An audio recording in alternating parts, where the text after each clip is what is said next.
Okay, we are going to explore, okay, 4 short discourses of the teaching of the Buddha from the early Buddhist text. And with these 4 discourses, it will, I hope, okay, it will help us to understand the whole concept of the teaching of the Buddha. Okay, and that's, the goal of today's discussion. This is the picture that reminds us that after the Buddha enlightenment, he located 5 ascetics, and he gave the first teaching ever. After his enlightenment, this is the first group of people that he talked to. So he shared with them these 5 ascetics about everything that he discovered. So we can call that this first sutra is very important. It gives us the whole concept of the teaching of the Buddha. It gives us the whole idea of what he discovered, or we call enlightenment. Okay, and this particular sutra is called Dhammacakkappavattana Sutra. So if you are new to Buddhism and you don't know where to start, I would like to suggest you to start to explore the Dhammacakkappavattana Sutra. So in this particular sutra, the Buddha explained the essence of his teaching, the essence of his discovery, which is the 4 noble truths. The thing is, after the Buddha passed away, he did not select anybody to take over his position. He did not specifically choose any successor. Okay, he told his secretary, which is Ānanda, he said, you know what, after I'm gone, my doctrine and disciplines would be your teacher. Okay, this has a very important meaning. So he did not select any particular individual to take care of his teaching or whatever he discovered. Instead, he pinpointed to 2 things: the doctrine or the teaching or the Dhamma that he teach while he was still alive, and another thing is called discipline, or sometimes we heard the word Vinaya, or the monastic code that laid out for Buddhist monk and Buddhist nun back then. So in short, we can say Buddhism composed of 2 main important factors. The first one is called the Dhamma, or the Buddha teachings, and the second one is called the Vinaya, or the discipline. So these 2 things together become Buddhism. And today we are going to focus on the Dhamma, the teaching of the Buddha, not the Vinaya or the monastic code. So after he passed away, eventually, the teaching of the Buddha get into the writing format. Back then there was no writing. Writing is not common. It's people don't use writing to record or to make a note of what they learn. They memorize it and pass on verbally. And eventually his teaching get into the writing format. We talk about more than 400 years after he passed away. That's the first time. So original teaching kept in the Pali language, or the Pali canon, or we call it Tipitaka. Tipitaka means 3 baskets. 3 baskets. These 3 baskets kept or contain the whole teaching of the Buddha. In Theravada Buddhism, let's say in Thailand, altogether there are 45 chapters or 45 books that collect all the teaching of the Buddha. The first basket is called the Vinaya, or the monastic code. There are 8 books or 8 volumes. Okay, and the second basket, or the sutra, this particular basket kept all the teaching, all the Dhamma, everything that he teach to people. Okay, from day 1 to the day he died. In this basket, altogether is 25 books. Okay, and it is said there are more than 20,000 discourses or the teaching of the Buddha in this basket. You see how much of information that kept in these 25 books. 20,000. Okay. So the question is, if you are asked to give a short introduction or a short discourse or short Dhamma to people who want to know Buddhism, which one would you tell them to study? I don't have much time. Can you give me a very quick teaching of the Buddha that I can right away understand it? Okay. So that's the idea of today's discussion. We are going to explore the 4 teachings. Okay? Out of this 20,000 teaching of the Buddha, okay, these 4 consider very short teaching and get to the point. And if you understand these 4 teachings, you understand the whole concept of the teaching of the Buddha. Okay, and the last basket is kept Abhidhamma, or it's considered the higher doctrine. There are 12 books. So altogether, in Thailand, we have 45 books that keep all the teaching of the Buddha. Okay, each country may have very number of books, but in Thailand, okay, we have 45 books. Let's start off with the first discourse. Okay, let's say, imagine that, I'm taking everyone back to the time of the Buddha, and we walk down the street, and then we happen to be the Buddha follower, and we met someone on the street, and they asked us, could you give us, something that you learned from the Buddha? What exactly that the Buddha teach? Okay, what would be your answer? You have to understand that before the Buddha enlightenment, there were so many spiritual leaders, many of them, so many school of thought, so many mendicant or wandering, that people wandering around and looking for spiritual liberation. Buddha happened to be one of them, and his discovery happened to be a unique way of teaching, unique way of knowledge. So many times that people come and challenge him, many times that people come and ask him a lot of questions, and that's very common back then. And this is something that I want you to have this kind of picture, okay? And today we are going to explore, like I said, 4 of the teaching that the Buddha suggests us to answer if you are asked, okay, what did I teach you? Okay, so out of 20,000 Dhamma or Sutra, okay, we select these 4, which considered to be, to me, is very short and get to the point. So number 1, the Buddha said, Bhikkhu means monks. If wanderers or mendicants or monks back then of other sects, different school of thought, ask you what the purpose is the holy life lived under the aesthetic Gotama. Gotama means the Buddha himself. Okay, you should answer them like this: the purpose of living the spiritual life under the Buddha is to completely understand suffering.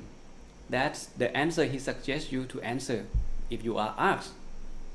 What does it mean? This is very important. Otherwise, the Buddha would not suggest us to give this answer out. So what he means that he teach about suffering. He teach about the nature of life. Remember, he discovered the 4 noble truths, and the 4 noble truths only talk about 2 things.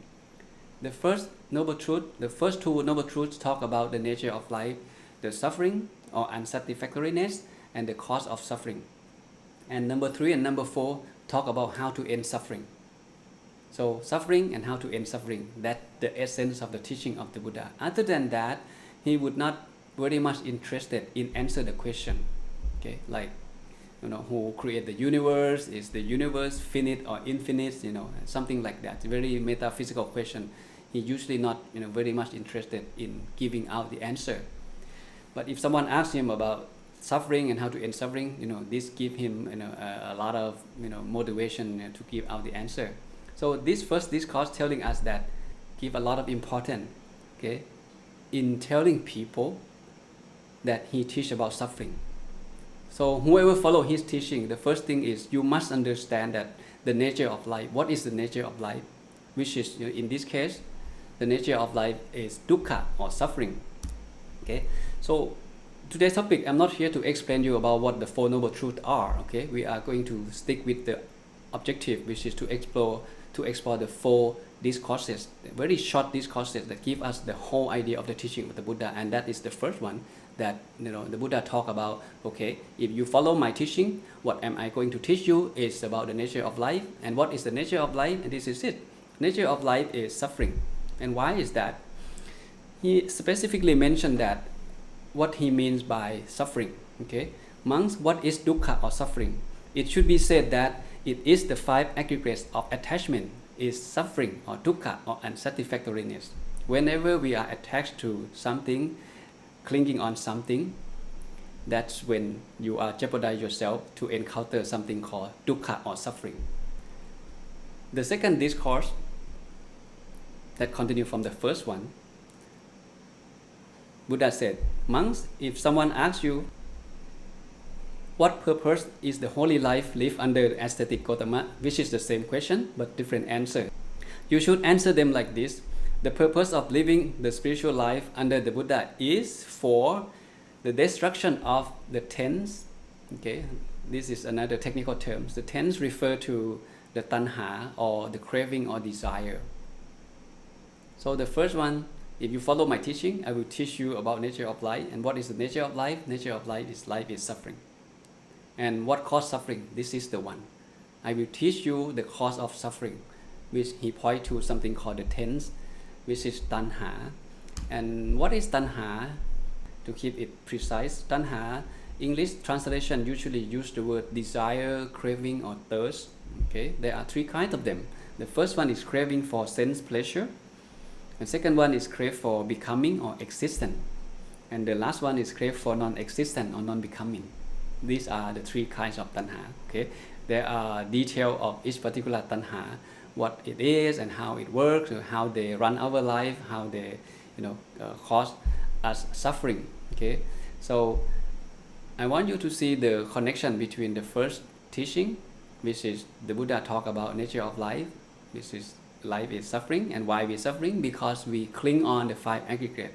And why we cling on the five aggregate? Because of these three guys, these three tanha that cause us to cling on the five aggregate. And the third one, this bhikkhu or monk is a designation for the element of nibbana, the removal of lust, hatred, delusion, the destruction of tens or tanha is spoken in that way. So dukkha caused by tanha.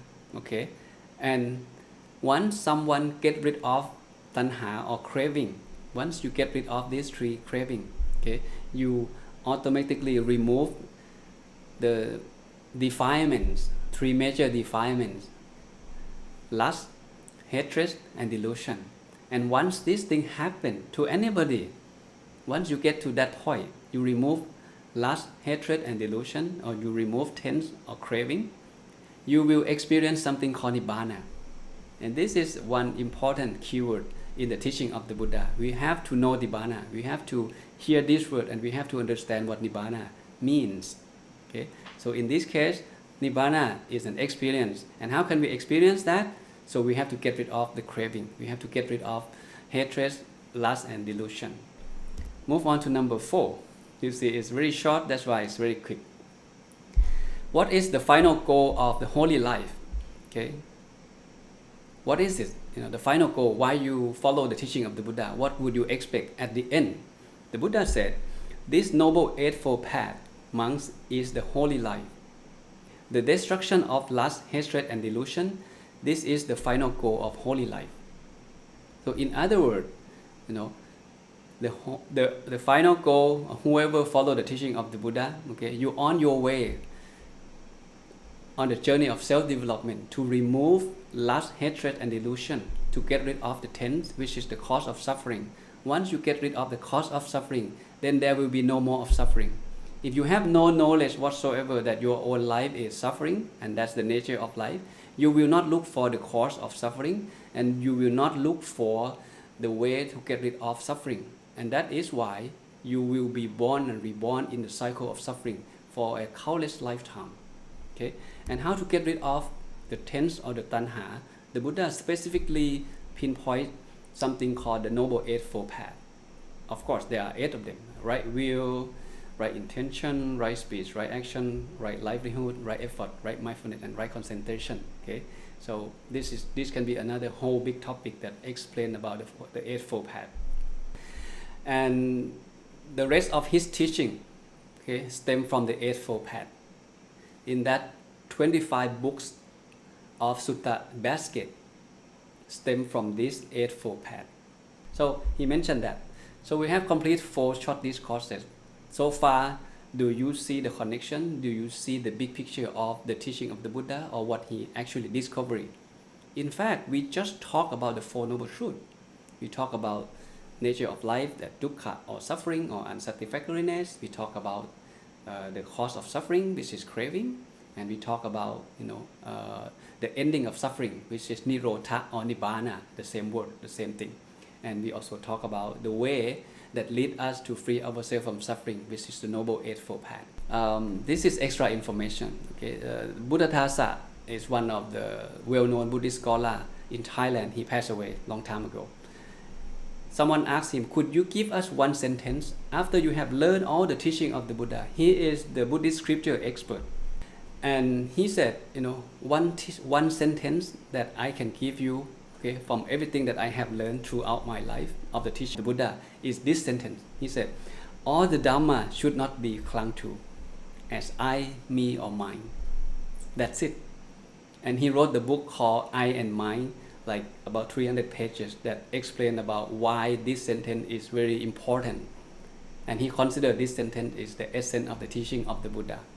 Okay, so nothing in this world is worth clinging to, especially everything that we cling to usually bring us suffering. And why is that? And this is the reason, because everything falls into the three laws of common characteristic, right? It's impermanent. Everything is impermanent. Impermanent means continue to change, right? And the second one, everything falls into suffering, which means it's unsustainable. It tends to break apart. And the last one, all phenomena are non-self, which is uncontrollable. Nothing in this world that we can control, even our own physical body. We cannot tell the body to remain young, to remain healthy, to remain looking good all the time. No, we can't do that. And that is why once we cling on that, that's sufferings, start happening. Because that's the idea behind that one sentence from this particular Buddhist scholar. Okay, when one sees this by wisdom, then one is free from suffering, and this is the path to purity. Okay, this is from the Dhammapada. So I want you to reflect on that, and perhaps get some more wisdom. Okay, after you go back and study by yourself. So if you remember nothing at all from today's session, this is the takeaway. Okay, you see the picture. Buddhism, there are two groups of people. Spiritual people who want to just go ahead and study the teaching of the Buddha and free themselves from suffering. They call monks, nuns, and novices. These people don't have family, don't have home. And the second group of people are the lay people, just like us, ordinary people. Okay, but these two groups of people believe in the teaching of the Buddha and follow the teaching of the Buddha. They hope that one day they will arrive the place or experience something called Nibbana, which is the place where there is no more suffering. In fact, I shouldn't be using the word place, okay, because there is no physical location of Nibbana, so we can call it experience. But it doesn't mean that we have to get there in order to be happy. Okay, along the way, monk and lay people, if you apply the teaching of the Buddha properly, you can be happy in this very moment, in this very day, today, now. Buddhism may not be the best religion in the world, but for sure, to me, I am convinced to say or to believe that Buddhism is one of the most flexibility doctrine. The teaching of the Buddha is very flexible. You can apply, or customize to fit your personality, to fit your culture. Then you can practice that, allowing you to be happier, to be fulfilled in your life, physically, spiritually. And that's the beautiful thing of following the teaching of the Buddha, or at least study his teaching. So the starting point of life, nature of life is suffering, and we have to be aware of that. That's he trying to emphasize. And along the way, you yourself have to be responsible for your own life to free yourself from suffering, on daily basis until the very last lifetime, that there is no more suffering, because you can get rid of the mental impurity or defilement in your own mind, or the craving or the tanha, whatever technical term that appears in the Buddhist text. So in short, he said, to be happy, stop doing bad things, to avoid all bad things, to avoid all evils. And second thing, to cultivate good things. Whatever considered good, even though it's a minor thing, please do it, cultivate it. And the last one, most important one, is to purify your own mind. Okay? By what?